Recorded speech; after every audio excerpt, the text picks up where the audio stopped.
and welcome to Early Spring Rose Pruning here at Georgetown Lutheran Church. I'm Pastor Brett Davis, and you'll meet John Henry, a volunteer who's also helping, so that we can share with you and teach you how to help us take care of this great gift that God's given us in the garden. So we want to invite you to see how we can go from this, from a wild and overgrown plant. It may look big and healthy, and it is, but in order to keep it healthy, we need to prune it. So it may look stark after we're done, but our finished product might look like this. This is essential for the health of the plant. Cutting back is important so that we can grow healthy and so that we can have roses that are sustainable and that will take less care in the future. So we're going to show you what it looks like and care and maintenance for several steps to go from a large overgrown plant to a healthy and pruned plant in the springtime. We're doing this in the springtime because the plant is still dormant, and yet we can see where life is coming in and where we're going to see. So first step is you need your equipment. And this is really important. You've got to be ready, and it's going to be important for your safety as well. So you're going to need some good pairs of loppers. You're going to need a saw, and actually a smaller one to get in between the branches might be more helpful. Knee pads for kneeling, a really good thick pair of leather gloves, and some nice action pruners there. So those are some of our essential tools. It's important that you wear thick clothes, and that even if it's a warm day, that you wear long sleeves and something that can stick up to these rose bushes, because they mean business. Hi, I'm John Henry, and I'm helping work in the garden here at Georgetown Lutheran Church. I'm going to show you something that we discovered at the base of one of our plants, and this is going to occur in years to come as we begin nurturing these plants. They will try to put off new growth, not just on the top, but at the base. And there are new plants coming off the same root system. When you're working around a rose, be very careful around the base, because what you may find is fresh new plants and growth like this, that in the years to come will become giant canes like this, growing up the bell tower, or become a new plant next to an older plant that's dying. So when you find these, pull the mulch and the leaves away from it to expose them, and tell your companions, if you're working with other people, where they are so they won't accidentally step on them. Okay, a couple of tips. When you're getting set up, it's a good idea to put down a tarp around the plant to catch all the trimmings come off. It makes it easier during cleanup. If you want, you can put a garbage bin over here and try and get your cuttings into there, but often you're going to catch a lot of the stuff on the tarp. Now, a little about actual pruning. As you can see from this guy, which has been uncut for years, I'd say, when our friends from the Potomac Rose Society came, they're the ones who tackled the bush earlier that you saw that was trimmed back. And Pastor Brett and I are trying to replicate that with this plant. It's what our rosarian friends call deadheading at a good haircut. And what you do is you decide how tall you want it to be.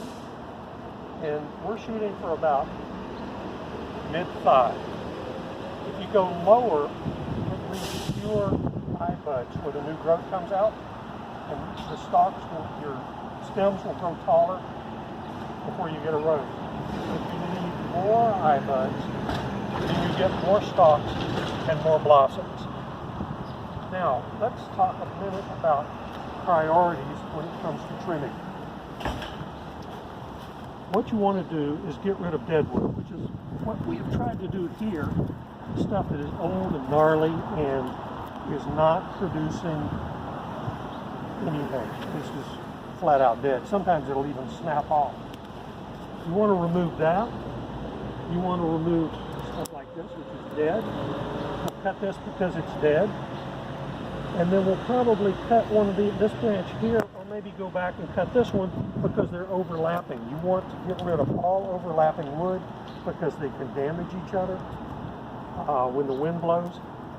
And you want to cut out anything that is growing through the center of the bush. You want to open that up so that you have somewhat of a natural vase shape when you're done.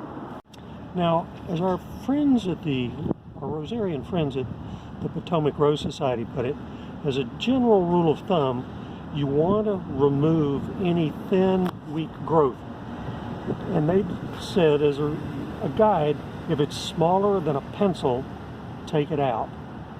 And if it's up on a branch, that's what you want to do. If it's coming out of the base, it could be a new stalk this time of year, so be protective of that.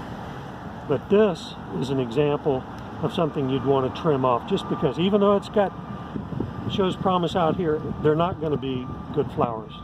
So you want to take that off here, take this dead growth off, and you're done. Now, another thing you want to remove is a candelabra. This guy down here.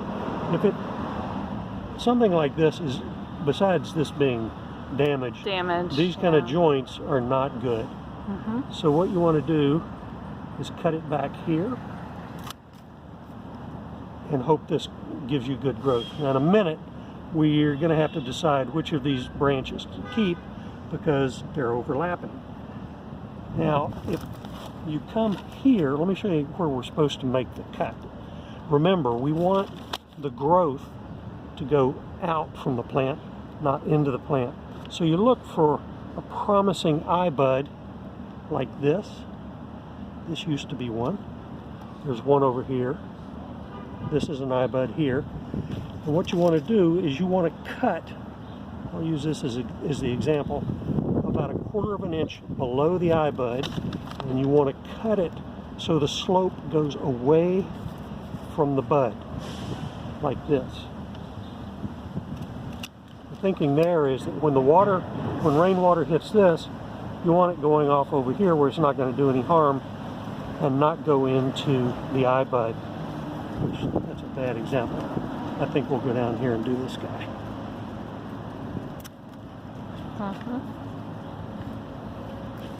Here's an example of overlapping branches that have to be dealt with. And there are a number of things to consider. One, which of these is the most promising branch? Because this one is coming from lower on the plant and a healthier cane. I think this is the one we want to save, which means going all the way back down here and trimming this guy off.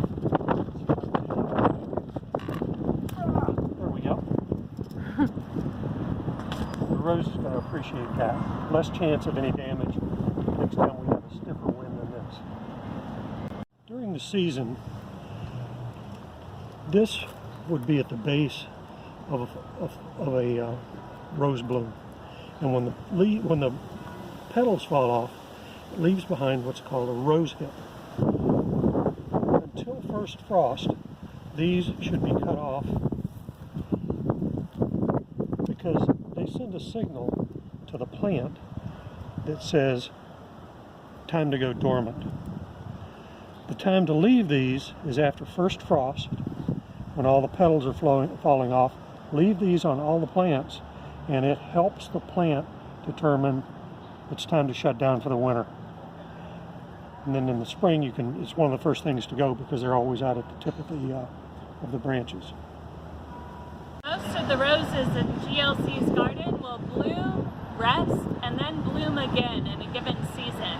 If they get a bit leggy in their growth, meaning kind of shooting up and overgrowing, then they're going to need a mid-season trim. And we invite you to volunteer. You can do that anytime. That's why we're making this video for you. That means that we'll let the trucks pass. That you would, to do a mid-season trim, you would come in, take a look at the plant, and trim it down.